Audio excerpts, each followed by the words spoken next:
Assalamualaikum. Meet me, Mrs. Berry Saputri in English class. Today, we are going to talk about narrative text. Do you know what a narrative text is? Let's see. A narrative text is an imaginative story to entertain people. Teks naratif adalah cerita imajinasi yang bertujuan untuk menghibur orang. Jadi, teks naratif itu adalah cerita fiksi atau cerita yang tidak nyata. Next, the social function or communicative purpose of a narrative text. Selanjutnya kita bahas tentang fungsi sosial atau tujuan komunikatif dari narrative text. First, to amuse or to entertain the readers, listeners, or viewers. Fungsi sosial atau tujuan komunikatif dari teks naratif adalah untuk menghibur pembaca, pendengar, penonton dari cerita tersebut. The second one is to teach a lesson or moral value. Tujuan yang kedua adalah untuk menyampaikan pelajaran atau pesan moral. Jadi, semua cerita yang kita baca, yang kita dengar, yang kita tonton, itu ada pesan yang ingin disampaikan. Now we come to the generic structure of narrative text. First, orientation. It sets the scene and introduces participants. When, where, what, or who. Orientasi berisi tentang tempat dan waktu terjadinya cerita dan siapa atau apa yang ada dalam cerita itu. Atau dengan kata lain, memperkenalkan tokoh dari cerita dan tempat serta waktu terjadinya. The second one is complication. In this part, the problems arise which leads to crisis or climax. Yang kedua adalah komplikasi. Pada bagian ini, permasalahan muncul atau mulai terjadi dan berkembang serta mengarah pada klimaks. Next, yang ketiga, resolution. The problems or crisis is resolved. Yang ketiga adalah resolusi, di mana masalah terselesaikan dan berakhir, baik akhir yang membahagiakan atau akhir yang menyedihkan. Dan yang the last one is reorientation, and it is optional. Reorientation is a closing remark to the story. Struktur teks yang terakhir adalah reorientation.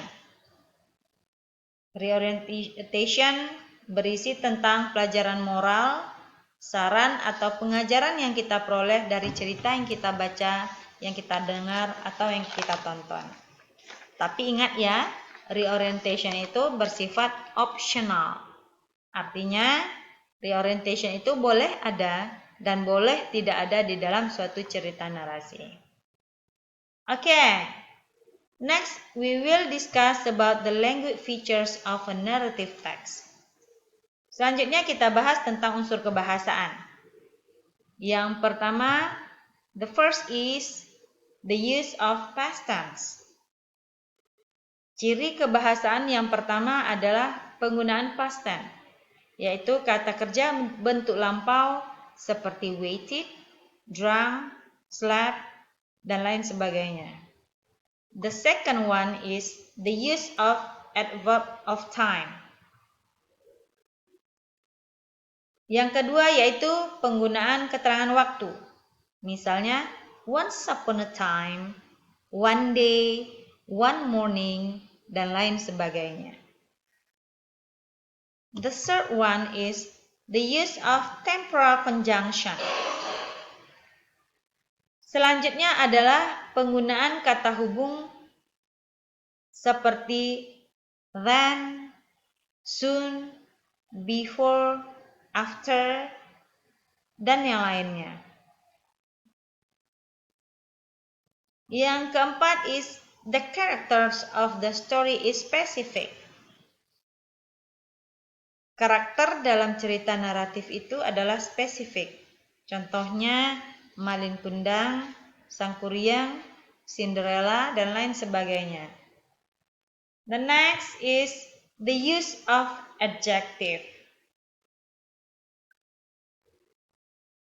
Cerita narasi selalu menggunakan kata sifat untuk menjelaskan karakter atau tokoh dalam cerita tersebut.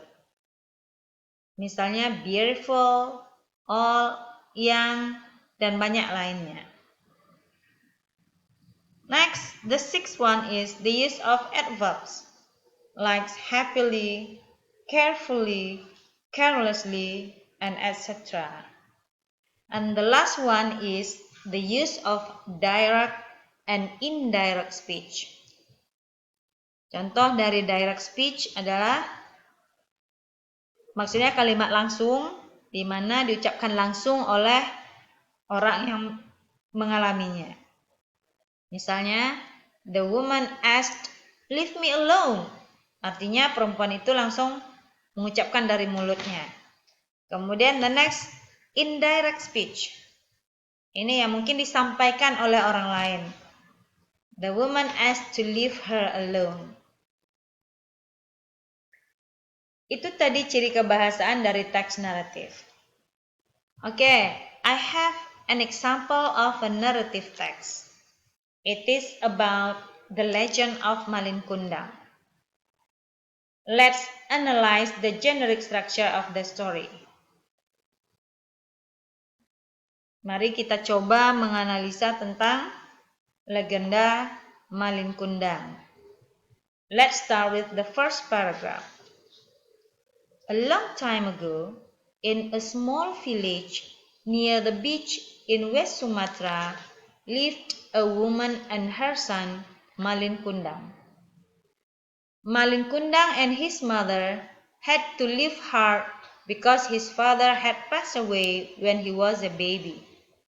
Malin Kundang was a healthy, diligent, and strong boy. He usually went to sea to catch fish.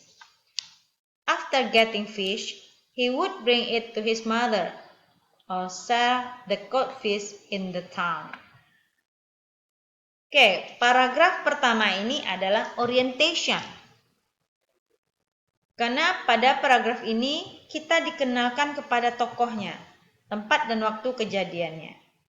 Bisa kita lihat pada kalimat pertama paragraf itu. A long time ago. Di sana sudah terjawab pertanyaan when. Kemudian in a small village near the beach.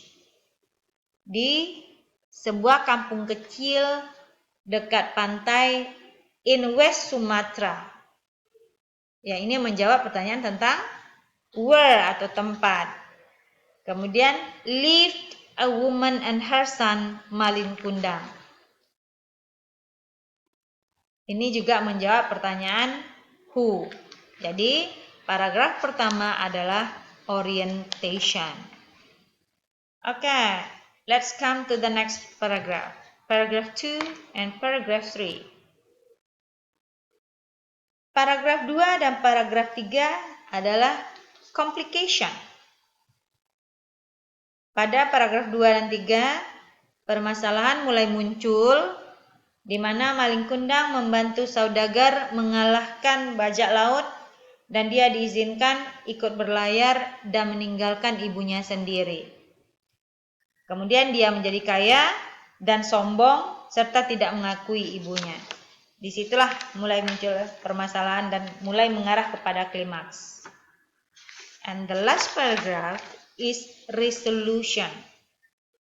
Pada paragraf ini, masalah terselesaikan dan berakhir dengan sad ending, di mana Malin Kundang dikutuk menjadi batu oleh ibunya. Okay, after analyzing the generic structure of the legend of Malin Kundang, we know that the generic structure are orientation, complication, and resolution. Okay, that's all about narrative text. Thanks for watching. Bye-bye.